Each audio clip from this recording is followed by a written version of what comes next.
আসসালামু আলাইকুম দর্শক শ্রোতাবৃন্দ, দ্য বিডি সান চ্যানেলে আপনাদেরকে স্বাগতম শুভেচ্ছা। আজকে আপনাদের সামনে আলোচনা করব জনাব ভিপি নূর এবং আম বেচনেওয়ালা ভাই জনাব তারেক রহমানকে নিয়ে। আসলে এরা দুইজন খুব স্পষ্টবাদী নেতা ছিলেন। আমাদের বা আমার ব্যক্তিগতভাবে এদেরকে খুব ভালো লাগতো।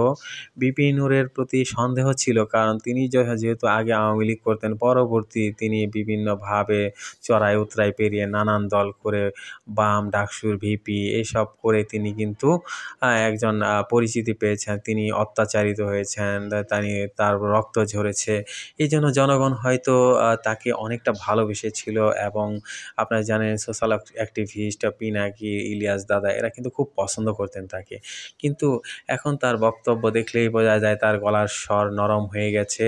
হ্যাঁ, সেই কড়াভাবে তিনি দিচ্ছেন না। গলায় যে টোনটা ছিল সেটা কিন্তু ন্যাচারাল টোন, সেটা কিন্তু চেঞ্জ হয়ে গেছে।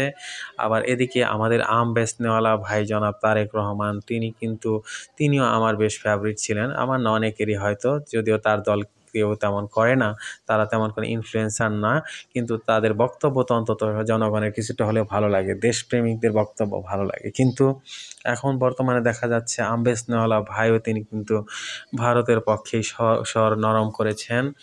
এবং ভিপি নূরকে তো আপনারা জানেন বিকাশ নূর নামে পরিচিত। তাকে তো তার অত্যাচারিত হওয়ার দৃশ্য দেখে মানুষের অনেক করুণা হয়েছিল, ভালোবাসা জন্মেছিল, যার কারণে তাকে কিন্তু টাকা পয়সা দিয়ে অনেকেই সাহায্য করেছে। আজ তিনি কিন্তু কোটিপতি হয়ে গেছেন, দেশে বিদেশে ব্যবসা বাণিজ্য সেট আপ করতেছেন।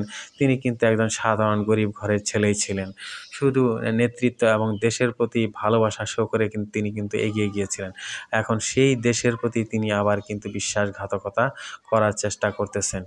এবং আম বেচনেওয়ালা ভাই জনাব তারেক রহমানও তাই। আপনারা জানেন ভারতের পার্লামেন্টে বাংলাদেশ নিয়ে একটা বাজেট হয়েছিল 120 কোটি রুপি তথা 200 কোটি টাকার একটা বাজেট। সেই টাকাগুলো আসলে কী জন্য? এই দেশের কিছু যারা আছে অ্যাক্টিভিস্ট, যারা ভারতের বিপক্ষে কথা বলেন, এদেরকে যদি 1 কোটি 2 কোটি টাকা করে দিয়ে দেওয়া যায়, এরকম 50-100 জনকে যদি তারা কিনে ফেলতে পারে, তাহলে কিন্তু আসলে দেশপ্রেমিকদের অনেকটা মুখ বন্ধ করে রাখা যায়। আসলে এটা দেশপ্রেমিক না, এরা ভণ্ড দেশপ্রেমিক। তারা নিজের স্বার্থের জন্য আর কি দেশপ্রেমিক সাজে, এবং কোটি টাকা পেলেই তারা কিন্তু মুখ বন্ধ করে ফেলে। হয়তো আমাদের জনাব তারেক রহমান ভাই জানেন যে আম বেচতে বসতে তার জীবন শেষ হয়ে যাবে, কিন্তু হয়তো 2-4 কোটি টাকা ইনকাম করা যাবে না।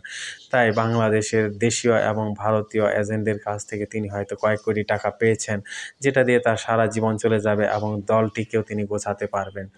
এবং বাম নেতৃবৃন্দ, তাই আপনারা জানেন, তারা দেশপ্রেম দেশপ্রেম বলে, কিন্তু আসলে তাদের কিন্তু ভোটই নেই।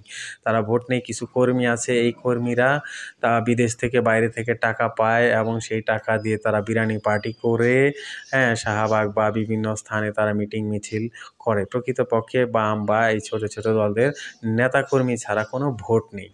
আর এরাই ইনফ্লুয়েন্স করে এবং ওই দলের পার্টি প্রধান হিসেবে তারা বক্তব্য সেটাকে হাইলাইট করা হয় বিভিন্ন মিডিয়ায়। আসলে এদের দলের কোনো দামই নেই, এটা আমরা জানি। তো এই ধরনের ভণ্ড দেশপ্রেমিকদের বিরুদ্ধে আমাদেরকে দাঁড়াতে হবে। আপনারা জানেন আমরা এদেরকে অনেকে ভালোবাসি, কিন্তু আমাদের ভালোবাসা দেশের মানুষের আপনার সেন্টিমেন্ট নিয়ে এরা খেলা করে। তো এরা স্বার্থের জন্য সবই করতে পারে, এদের থেকে আমাদের সাবধান থাকতে হবে।